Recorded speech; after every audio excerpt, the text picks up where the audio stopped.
একজন আরেকজনের কাফের ফতোয়া দেয় আছে না নাই?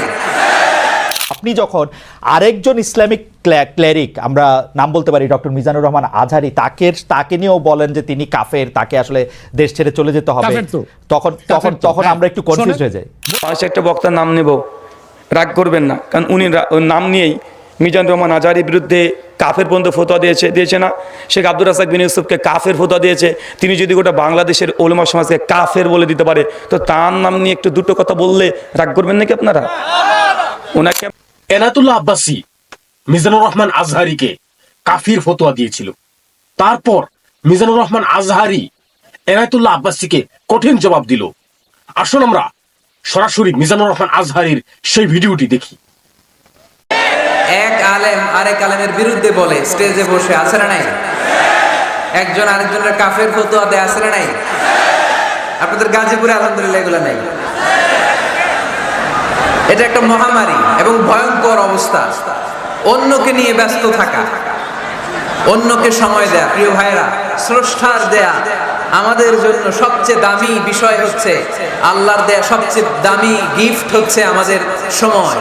দামি গিফটের নাম কি? এই সময়টাই আমরা অন্যকে দিয়ে দিই।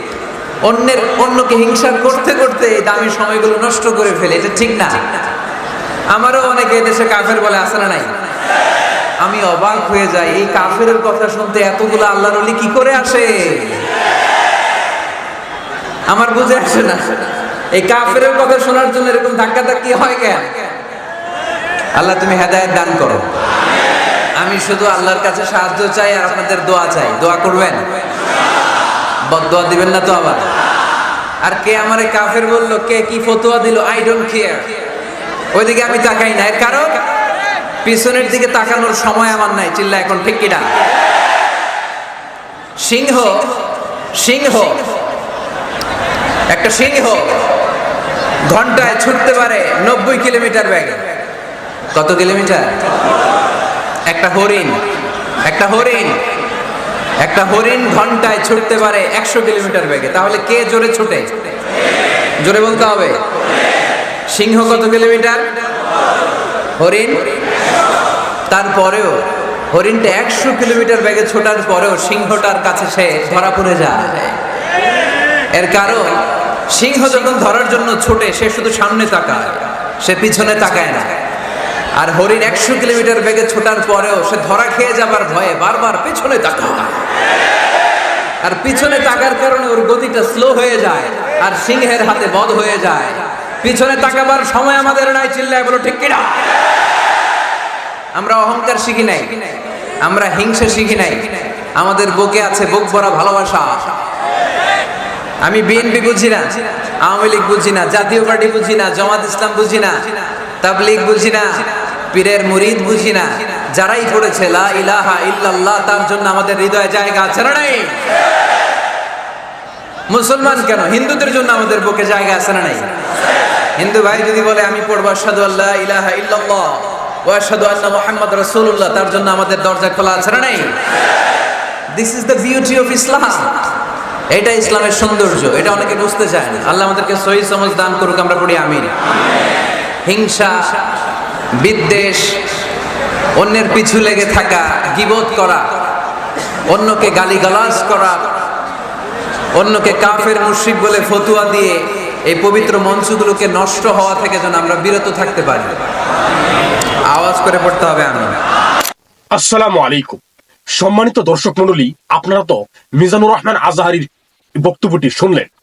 আসলে যদি কোনো ব্যক্তিকে বলে সে কাফির, আর সে যদি কাফির না হয়, তাহলে সে কাফির ফতোয়াটা তার দিকেই ফিরে আসে, সে কাফির শব্দটা তার দিকেই ফিরে আসে।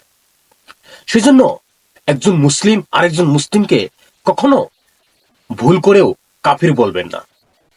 আসলে এনায়েতুল্লাহ আব্বাসী মনে হয় মানসিক বেমারি, সেই জন্য তিনি এরকম শব্দ ব্যবহার করে।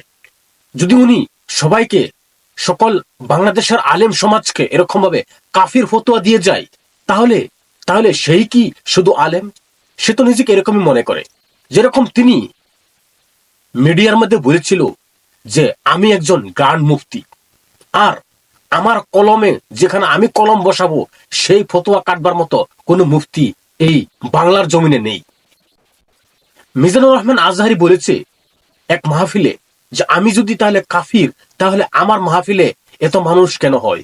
কেন এই কাফিরের বক্তব্য শুনতে আছে এত শ্রোতা, এত মানুষ কেন শুনতে আছে এই কাফিরের বক্তব্য?